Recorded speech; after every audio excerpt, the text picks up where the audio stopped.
bersyukur kepada Tuhan karena mengumpulkan kami di tempat ini bersama-sama berhimpun.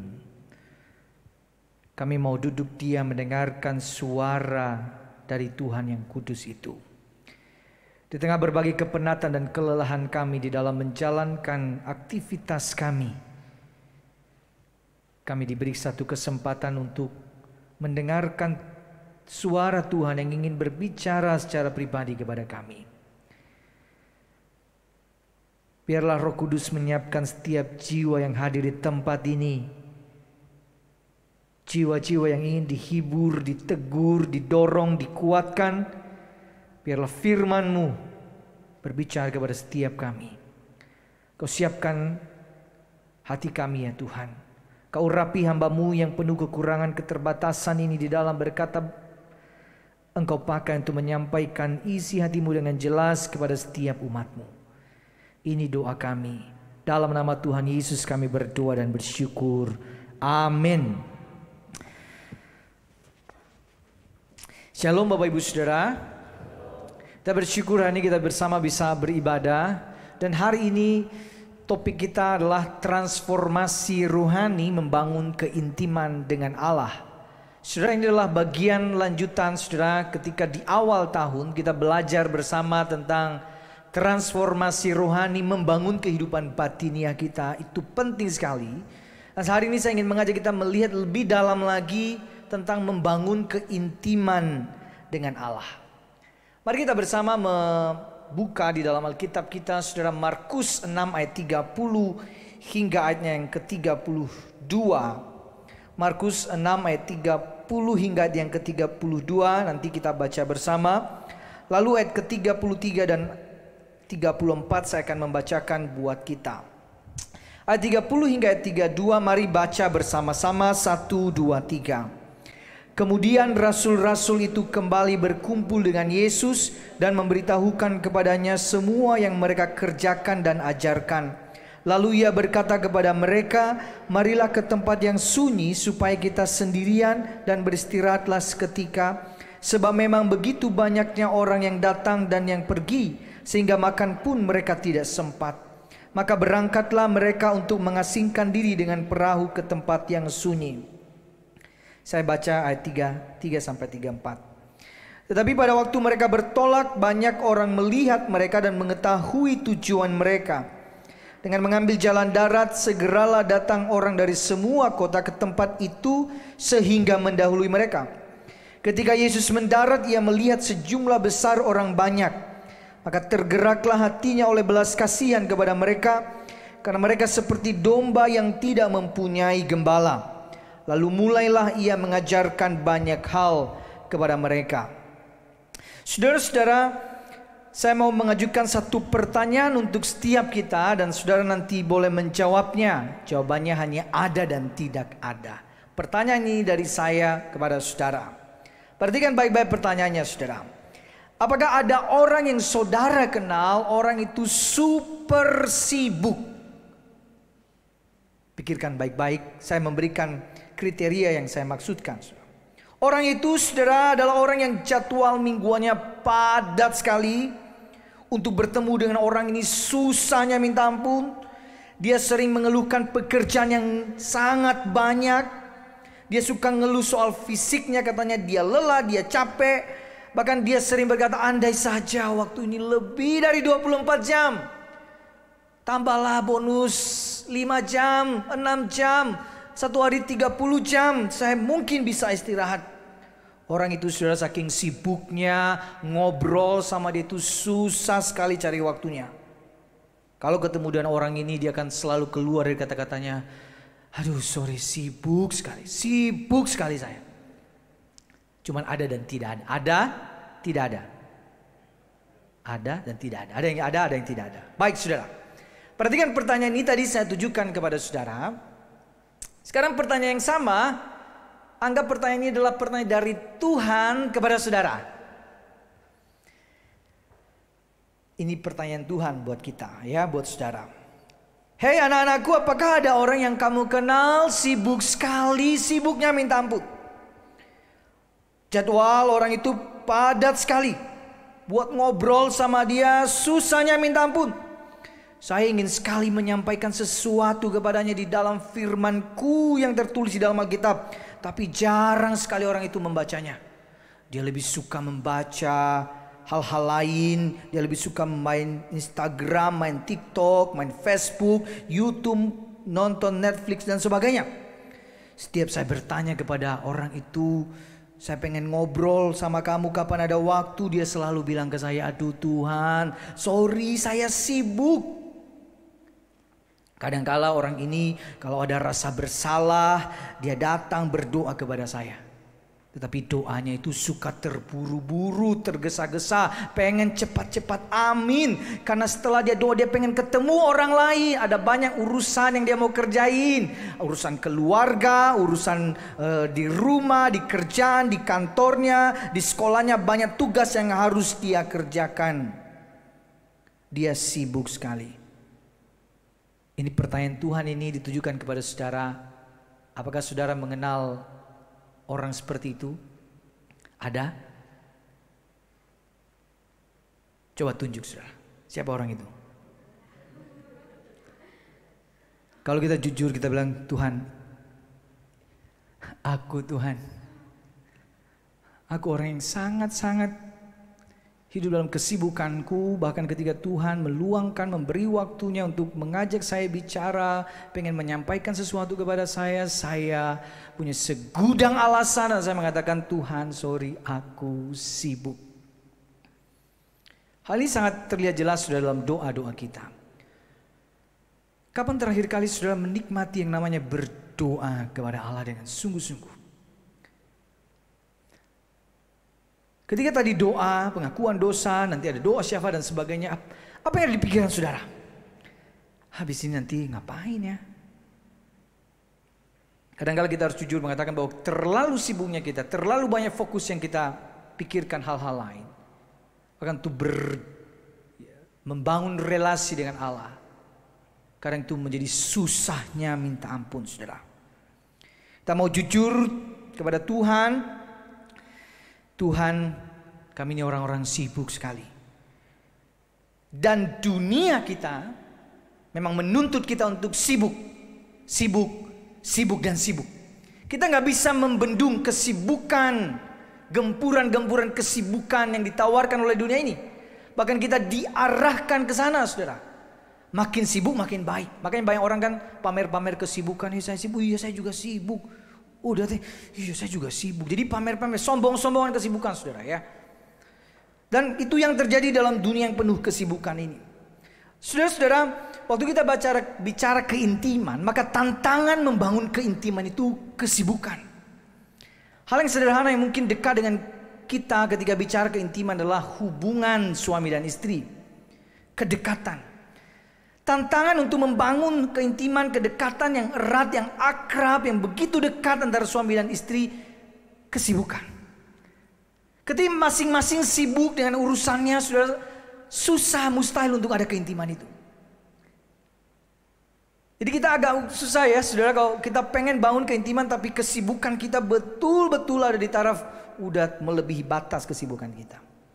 Dan harus kita akui dunia ini penuh dengan kesibukan. Saudara, salah satu hal yang membuat perubahan zaman ini menjadi semakin cepat dan semakin sibuk, yaitu kemajuan teknologi yang sangat-sangat pesat sekali. Kalau kita melihat pertumbuhan teknologi dari tahun ke tahun, saudara, salah satu teknologi yang membuat perubahan besar yaitu penemuan mesin cetak, saudara, itu membangun satu perubahan budaya dan cara hidup orang. Tapi coba lihat perubahannya saudara ya. Itu butuh ratusan tahun kemudian ada muncul teknologi yang baru. Jadi kita bisa menikmati tuh perubahan ini tuh. Wah, masih kita nikmati semua perubahan itu. Itu waktu itu masih cukup lama. 100-200 tahun masih lama sekali. Tapi masuk ke era 2 tahun 2000-an saudara, akhir-akhir tahun 2000-an. Teknologi itu perkembangannya cepat sekali. Lihat titik-titiknya saudara. Sudah ditemukan internet, website berkembang, handphone, YouTube, Google, media sosial di mana-mana. Kita terhubung internet di mana saja, mudah sekali. Dan hitungannya hanya cuma berapa puluh tahun saja, bahkan hitungan tahun. Hari ini kita pakai gadget kita, saudara. Yang buat gadget yang sama, dia bilang itu udah kuno. Padahal baru berapa waktu yang lalu kita beli. Masih ada yang baru, dan selalu kayak gitu. Kita belum selesai menikmati perubahannya, ada perubahan lagi. Dan dunia menuntut kita untuk ayo ikutin zaman yang berubah ini. Dan ini yang terjadi, saudara. Makanya ini kan masuk ke dalam area kita bekerja, dalam bisnis juga. Cara orang jualan sekarang dengan beberapa tahun yang lalu sangat berbeda. Maka ketika papa kita bilang, kamu kok gitu cara dagangannya? Dulu papa gak pakailah online kayak gitu, apaan? Kuris kayak gitu-gitu, saudara. Tapi perubahan zaman itu membuat banyak berbeda, dan tuntutan kita dituntut oleh zaman ini. Lu harus berubah, kalau enggak lu akan ketinggalan begitu. Saudara, maka istilah IoT ini menjadi sangat populer sekarang karena semua hal terkoneksi dengan internet. Apa saja. Dari HP kita bisa ngecek saham, investasi, kita apa saja bisa, transaksi bisnis dari HP kita. Kita bisa jadikan ini remote AC, kita pakai sidik jari, mobil ada yang mobil yang smart, pintu bisa kita buka secara otomatis dan sebagainya. Masuk ke dalam sektor pertanian, di kerjaan kita kayaknya nggak bisa lepas yang namanya koneksi internet itu. Apa saja. Dan ini dunia ini harus kita akui sibuk sekali. Maka salah satu fenomena yang muncul sekarang adalah menjamurnya yang namanya tempat ngopi, saudara. Saudara, saya udah berapa 6 tahun di tempat ini. Saya ingat kali pertama kali datang ke Telugong ini, tempat ngopi itu masih sedikit sekali, saudara. Tapi sekarang hampir di setiap titik itu banyak sekali. Bahkan di masa-masa pandemi muncul, ya. Dan kita mungkin ya, beberapa di antara kita suka nongkrong di tempat-tempat seperti ini. Mungkin kita habis ini saya mau kemana ya? Mana yang lebih disukai, saudara-saudara? Tempat yang ada wifi-nya atau yang gak punya, saudara? Yang biasanya saudara lebih suka nongkrong di mana? Biasanya kita mau cari yang baru datang, Pak, passwordnya apa gitu, selalu gitu kan? Sekarang aneh-aneh lagi passwordnya ya. Ada yang bilang nggak tahu lah apa gitu. Passwordnya Pak, nggak tahu. Kok nggak tahu? Iya nggak tahu passwordnya itu. Nah, saudara-saudara, ini sebenarnya ketika saya renungkan ya, kenapa ya makin menjamur tempat nongkrong dan sebagainya. Ini sebenarnya simbol, ini dalam perenungan saya, simbol tentang kebutuhan orang akan istirahat. Kebutuhan orang akan bersantai. Karena dunia ini penat sekali. Tapi, ini tapinya. Ketika awalnya kita pengen nyantai di tempat seperti ini, kita gak benar-benar santai, saudara. Kita masih terkoneksi dengan dunia ini, dan bahkan itu udah kayak kantor tuh. Coba nanti ke beberapa kafe, wow udah kayak kantor itu ya. Kalau boleh kita nginap di sana, bawa kasur di sana segala macam, saudara. Jadi kita gak benar-benar nyantai karena kita terkoneksi, dan dunia sedang mengajak kita, mengarahkan kita untuk always on, selalu terkoneksi dengan dunianya. Jadi seolah-olah kita ini tidak ada waktu untuk sendiri. Buat saya harus terkoneksi dengan apa saja. Maka tidak jarang di antara kita juga bergumul dengan hal yang sama. Kita pengen larang anak-anak kita, nah kamu main HP terus, main game terus kerjanya. Tapi di saat kita melakukan itu, kita juga sedang nge-scroll HP kita, ya. Itu tantangannya, saudara-saudara. Ini menjadi sesuatu yang perlu kita lihat ketika berbicara keintiman. Kita bicara sesuatu yang personal, yang dalam, di tengah-tengah dunia seperti ini. Jadi bertanya, gimana cara membicarakan keintiman, sesuatu yang personal, mendalam, di tengah dunia yang penuh dengan kesibukan, penuh dengan tuntutan dan tekanan itu. Saudara, keintiman itu adalah hubungan yang dalam saat kita benar-benar mengenal dan dikenal oleh seseorang. Itu keintiman. Satu hubungan yang sangat dekat, perasaan dan pengalaman yang dimana saya mengenal kamu dan kamu mengenal saya. Nah saudara-saudara, di tengah kesibukan kita perlu membangun keintiman dengan Allah. Orang yang sibuk adalah orang yang perlu membangun keintiman dengan Allah. Nah saudara-saudara, Yesus itu adalah orang yang sibuk, saudara. Kalau kita melihat berbagai pelayanan aktivitas Yesus padat merayap. Tapi di Markus 6 tadi kita membaca satu bagian ketika murid-murid kembali mengatakan, ini loh yang sudah kami kerjakan, kami lakukan. Lalu Yesus ngajak mereka ngapain, saudara? Di ayat 31 dikatakan, marilah ke tempat yang sunyi supaya kita sendirian dan beristirahatlah seketika. Sebab memang begitu banyaknya orang yang datang dan yang pergi sehingga makan pun mereka nggak sempat. Jadi sebelumnya ini bicara tentang apa? Di ayat 7 sampai 13 Yesus mengutus para murid untuk melayani. Mereka melakukan berbagai pelayanan-pelayanan. Lalu mereka kembali kepada Tuhan Yesus dan mereka menyampaikan, kami sudah melakukan berbagai kesibukan itu. Dan Yesus itu sangat manusiawi sekali. Sebenarnya kan masih bisa dilakukan. Ini kan masih ada tenaga nih. Kita lanjutkan pelayanan lainnya lagi. Tapi enggak, saudara. Yesus ngajak mereka beristirahat. Karena Yesus tahu mereka lelah dengan pekerjaan dan pelayanan itu. Ke tempat yang sunyi dan beristirahat. Tetapi belum sempat mereka beristirahat, tidak waktu yang lama sekali untuk melakukannya, saudara-saudara, muncul kebutuhan-kebutuhan lain lagi. Orang-orang pada datang cari Yesus karena banyak yang mau disembuhkan, banyak yang butuh mukjizat, banyak yang butuh diajar dan sebagainya. Sehingga kalau kita baca teksnya, setelah ayat 33 itu, saudara, kita lihat kisah tentang bagaimana Yesus membuat mukjizat, mengajarkan, ya, kisah memberi makan 5.000 orang sebagainya.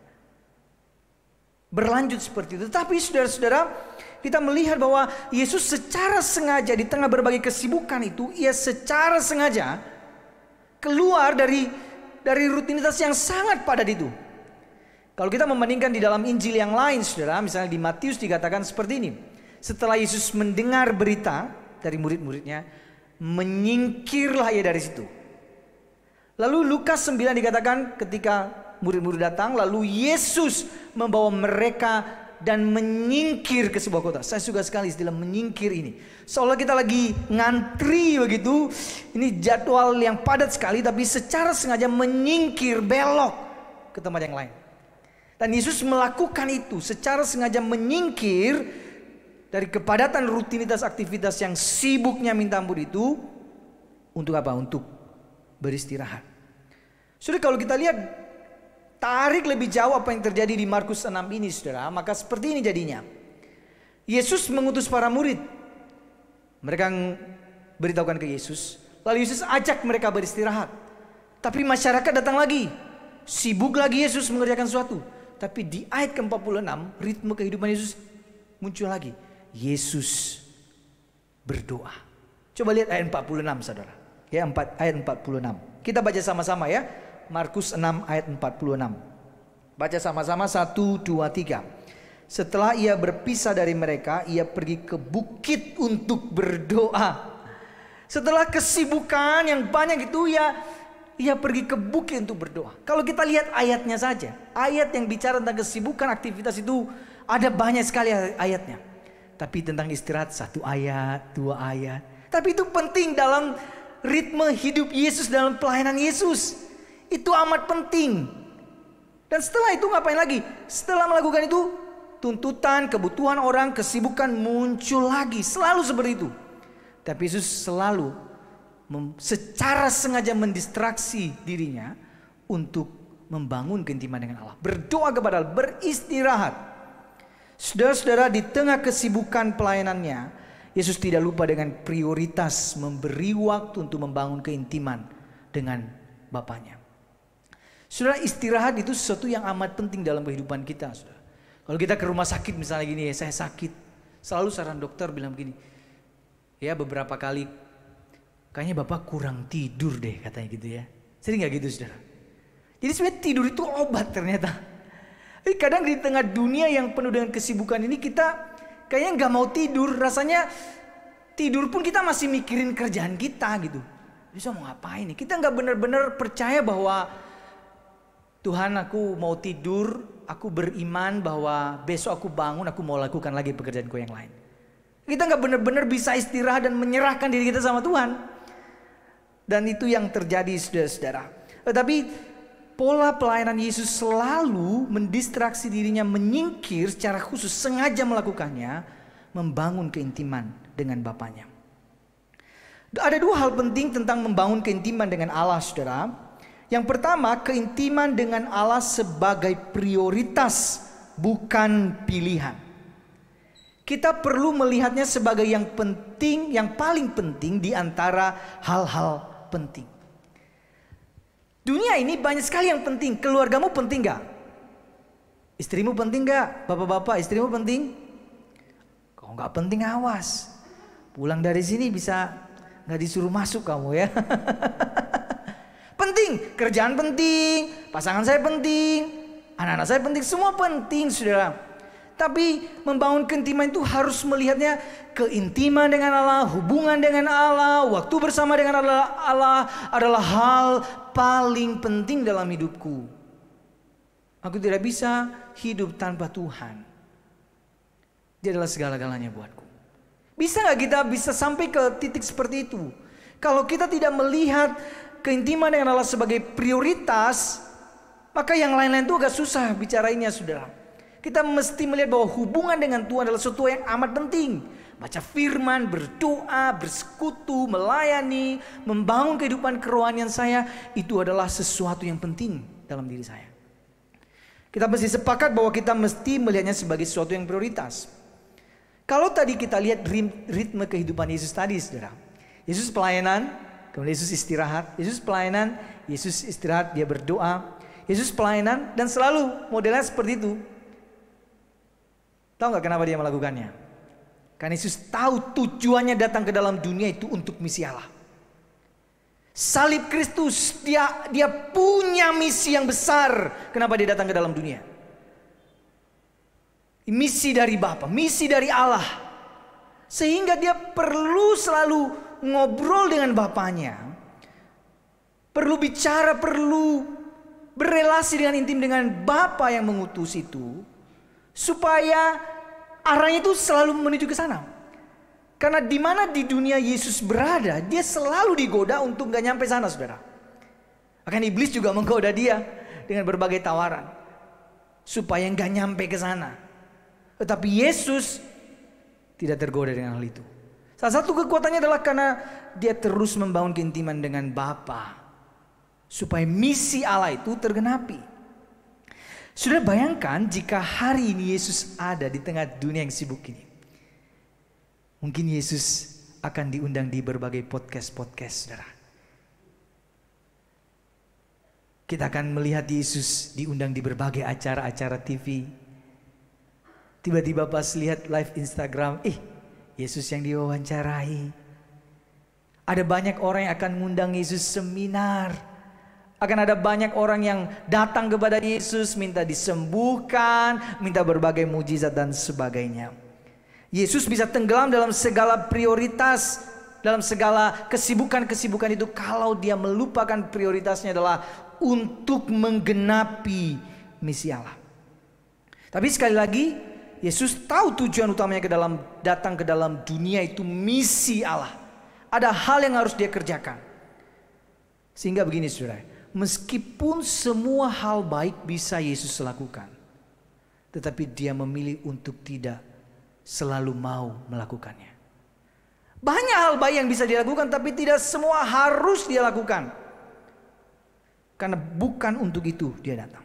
Saudara, salah satu buku yang membahas ini yaitu buku Crazy Busy, saudara. Kevin DeYoung pernah menulis buku ini. Bab pertamanya itu lucu. Judulnya Hai, Namaku Sibuk. Wah. Jadi orang ini ditulis orang yang sibuk. Jadi dia cerita di awal, saya ini orangnya sibuk sekali. Saya bukan mau sombong, tapi saya sibuk. Untuk menulis buku ini saja saya sibuknya gak selesai-selesai. Terus ada orang yang tanya sama dia, kamu mau tulis tentang apa? Buku tentang sibuk. Lalu orang itu bilang, loh bukannya kamu sibuk? Jadi tapi perenungannya jadi sangat mendalam, saudara-saudara, tentang apa arti kesibukan. Karena yang melakukannya adalah orang yang sibuk sekali. Nah, satu bagian buku itu dikatakan seperti ini, saudara. Saya bacakan kepada kita. Yesus tidak memenuhi semua kebutuhan. Dia membuat orang menunggu untuk disembuhkan. Dia meninggalkan satu kota untuk berkhotbah di kota lain. Dia bersembunyi untuk bisa berdoa. Dia bisa lelah. Dia tidak pernah berinteraksi dengan sebagian besar penduduk dunia di masanya. Dia menghabiskan 30 tahun dalam pelatihan dan hanya 3 tahun dalam pelayanan. Dia tidak berusaha melakukan segala sesuatu, namun dia melakukan segala sesuatu yang Allah minta dia lakukan. Kalau kita melihat pola pelayanan Yesus, banyak yang dia sembuhkan, banyak orang sakit yang lain, banyak juga. Tapi enggak juga disembuhkan. Enggak semua gitu loh, saudara. Karena ada banyak hal yang Yesus secara langsung memilih untuk tidak mau melakukan hal itu. Tapi apa yang Allah perintahkan, dia lakukan. Itu Yesus tahu prioritasnya. Nah, sudah di tengah dunia yang sibuk ini, rasanya kita kadang-kadang susah untuk menentukan, memilih prioritas yang paling penting itu apa. Saudara, suatu kali ya, saya pernah ke sebuah toilet umum. Keluar dari toilet itu, saudara, di luar itu suara udah pada keras ya. Seorang bapak-bapak teriak-teriak, buka, buka. Oh, saya pikir bapaknya udah kebelet kali ya. Saya buru-buru keluar. Tapi pas saya keluar, saudara, ternyata dia ngomong ke toilet sebelah. Ada anaknya di dalam. Jadi anaknya itu teriak-teriak, nangis-nangis. Papa, papa, papa. Bapaknya bilang gini, nah buka pintunya. Jadi dia udah ngunci di dalam, saudara. Terus anaknya masih teriak, papa, papa, gelap, gelap, gelap. Dia teriak, dia nangis, anaknya nangis, saudara. Lalu papanya bilang, nah buka, itu tinggal kamu putar. Buka pintunya, buka. Saya yang mendengar itu gemes, saudara. Saya tuh pengen gedor itu pintu, ketok-ketok itu pintu. Terus pas buka saya pengen ketok juga tuh kepala anak itu ya. Saya tinggal kamu buka biar bapakmu masuk gitu. Nyalain lampunya, cetek udah nyala, aman semuanya. Saudara, saya setelah melihat peristiwa itu saya merenung ya. Kadang-kala kita itu mirip kayak anak kecil di dalam toilet itu loh, saudara. Anak kecil yang di tengah berbagai tekanan kita terlalu fokus kepada persoalan kita. Di tengah berbagai tekanan hidup yang kita alami, lupa mendengar instruksi dari Bapa. Bapak pengen masuk sebenarnya. Bapak pengen bilang, buka sedikit, aku pengen masuk. Pengen tolong kamu. Pengen lakukan apa yang harusnya aku lakukan buat kamu. Tapi kita nggak mau. Kita terlalu bising sendiri dengan dunia kita. Kita sibuk sekali. Apalagi sekarang, bisingnya bukan, ini secara literal bising lato-lato. Wow, di mana-mana lato-lato berbunyi.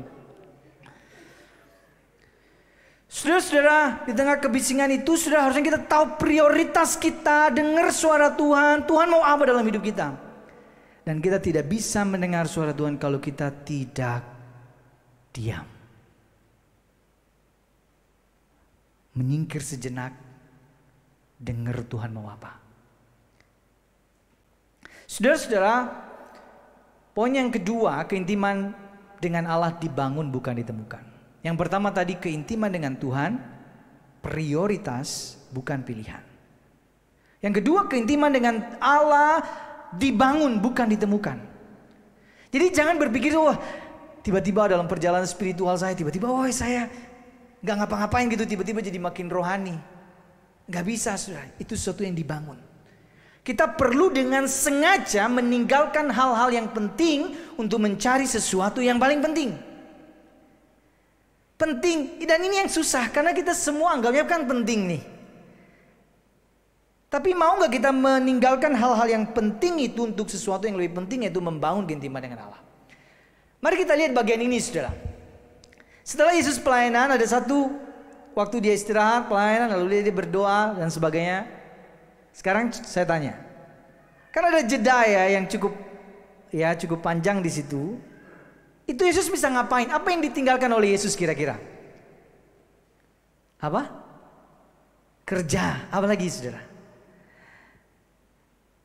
Apa? Sebenarnya di situ Yesus bisa melayani. Yesus bisa bikin mujizat. Di jeda waktu itu Yesus bisa melakukan banyak hal yang besar, yang ajaib. Orang sakit bisa dia sembuhkan. Dia bisa bikin mujizat yang banyak. Tapi Yesus nggak melakukan itu. Ada banyak pasti kebutuhan yang datang sama dia.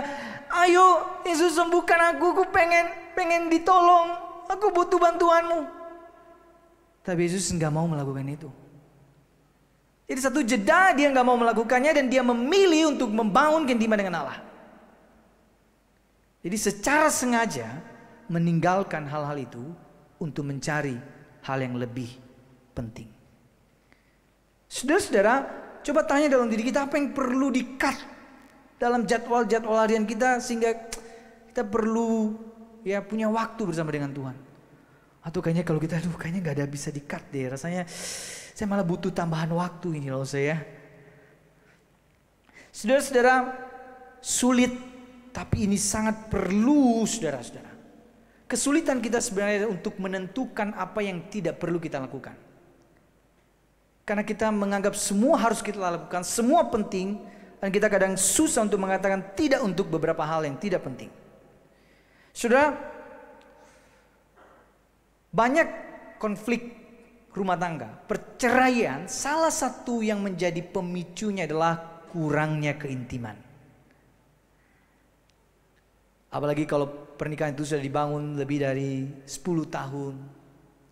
Kadang dianggap keintiman itu mulai memudar, relasinya tidak sedekat dulu.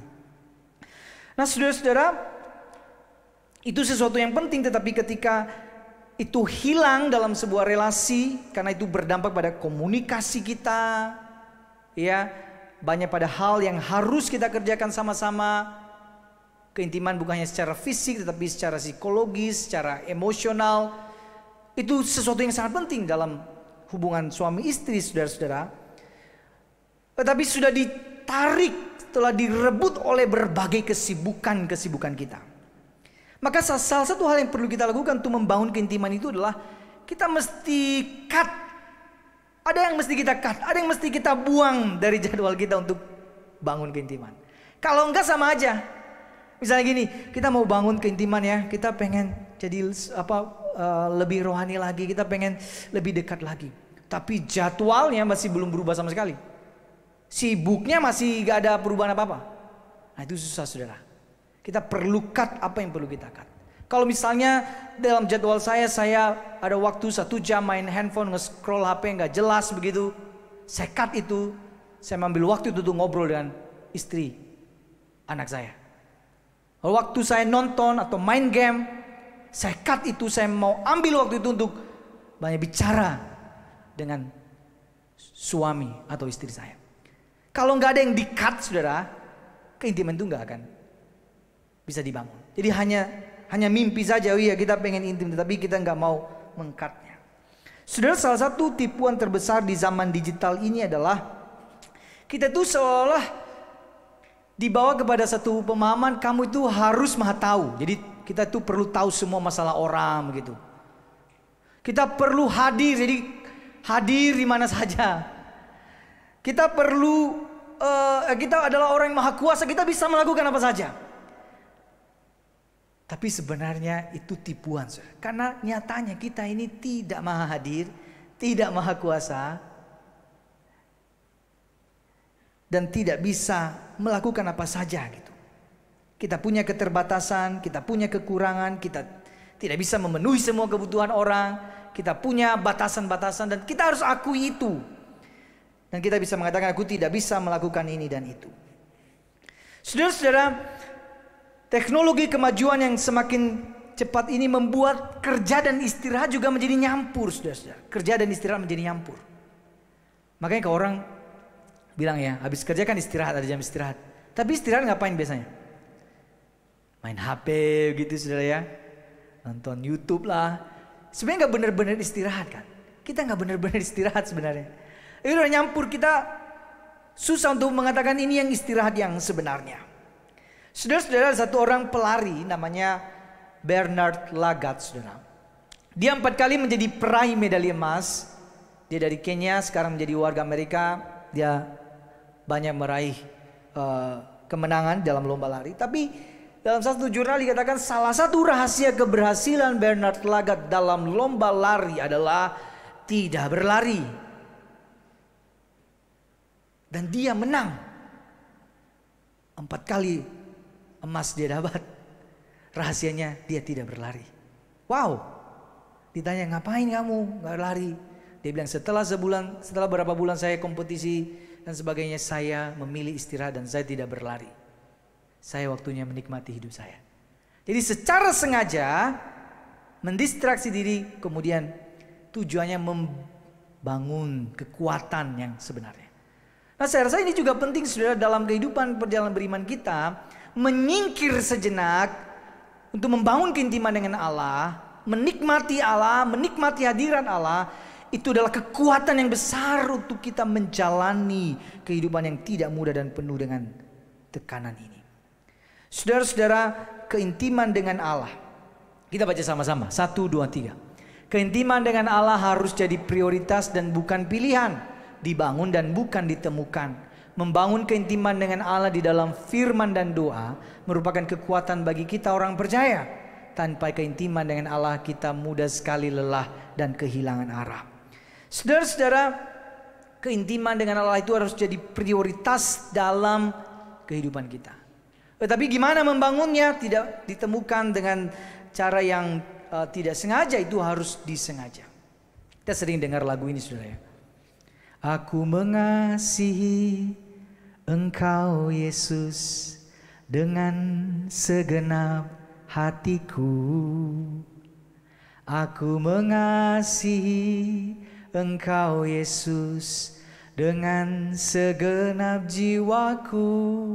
Saudara, waktu aku nyanyi lagu itu rasanya, oh ya Tuhan, aku ingin mengasihi Engkau dengan hatiku, segenap jiwaku. Tapi lagu ayat setelahnya, bait setelahnya, apa?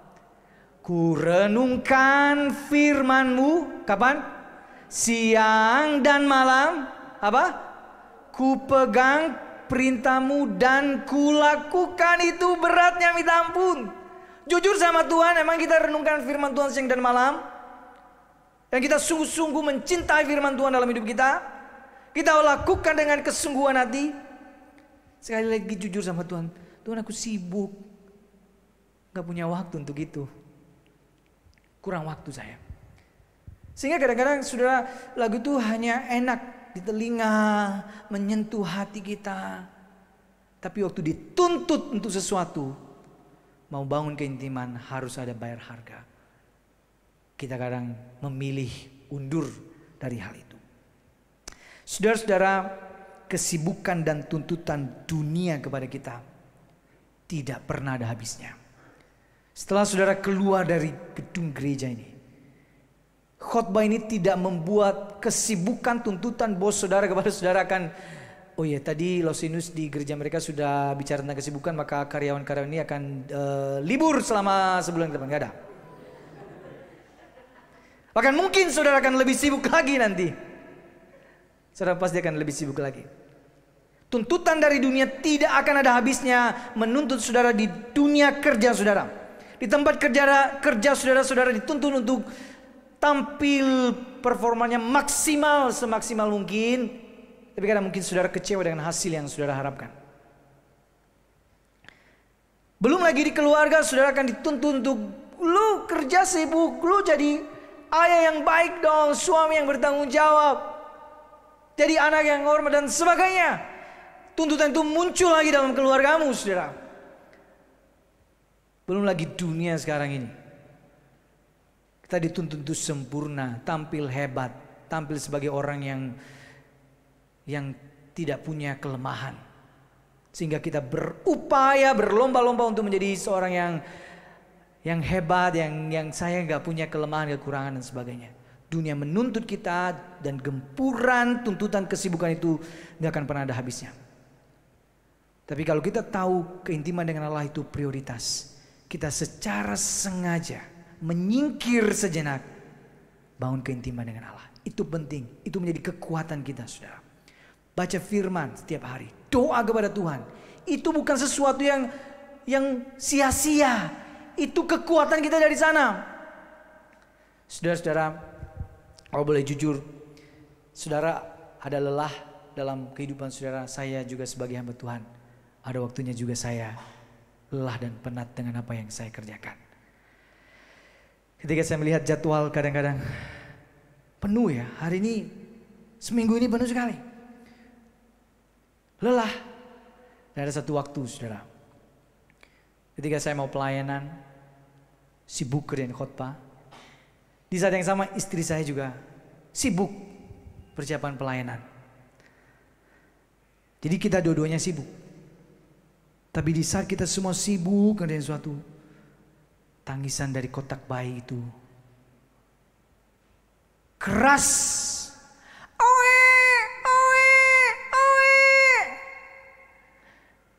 Kita buat pandangan ini, siapa yang mau ngambil ini ya?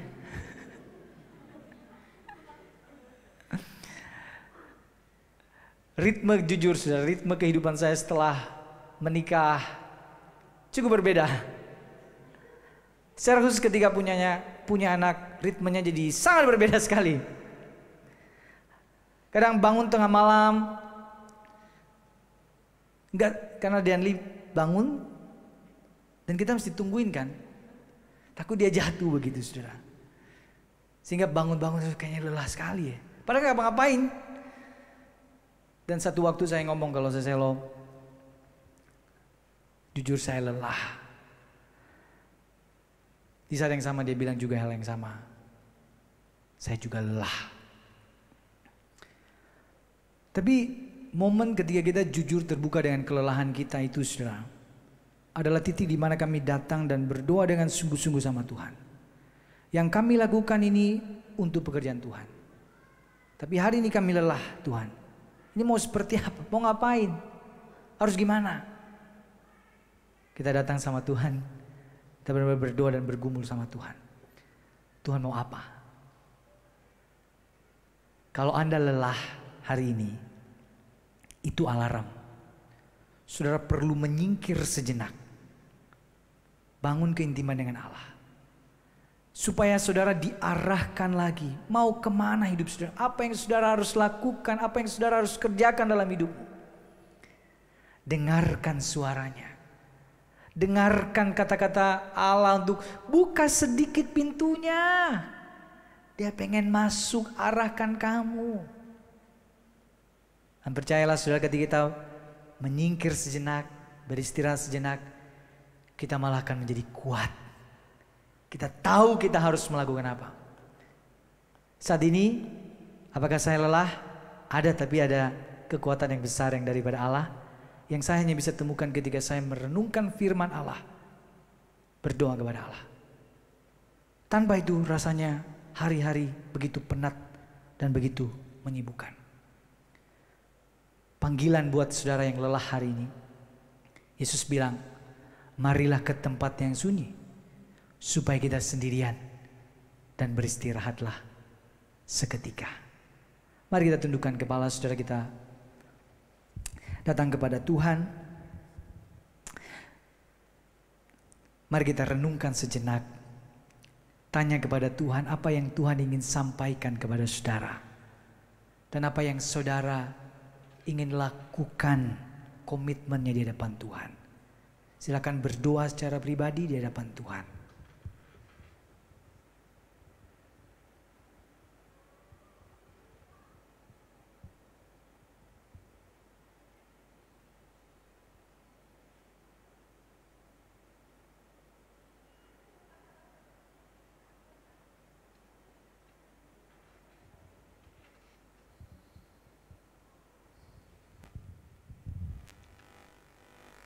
Bapa di sorga, Engkau tahu setiap kami, setiap orang-orang yang sedang mengalami kelelahan dan kepenatan di dalam hidupnya.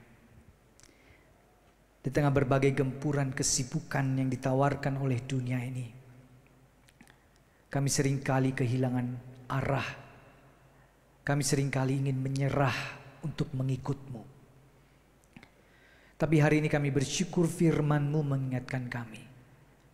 Yesus mengundang kami menyingkir sejenak dari berbagai kesibukan, rutinitas aktivitas itu.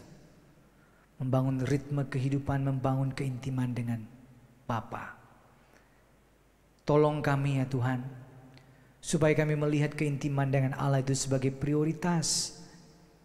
Kami sungguh-sungguh mencintai firman-Mu dalam hidup kami. Kami sungguh-sungguh mencintai waktu-waktu berdoa. Dan itu bukan sesuatu yang sia-sia. Kami menikmatinya karena Allah adalah segala-galanya dalam hidup kami. Tolong kami Tuhan. Hamba-Mu telah selesai berkata-kata, Roh Kudus-Mu menolong kami untuk melakukannya.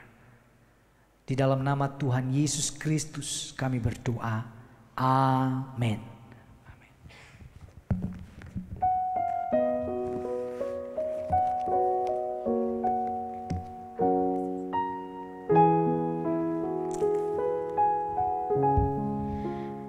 Bapak Ibu Saudara terkasih, kita bersyukur buat kebenaran firman Tuhan yang kembali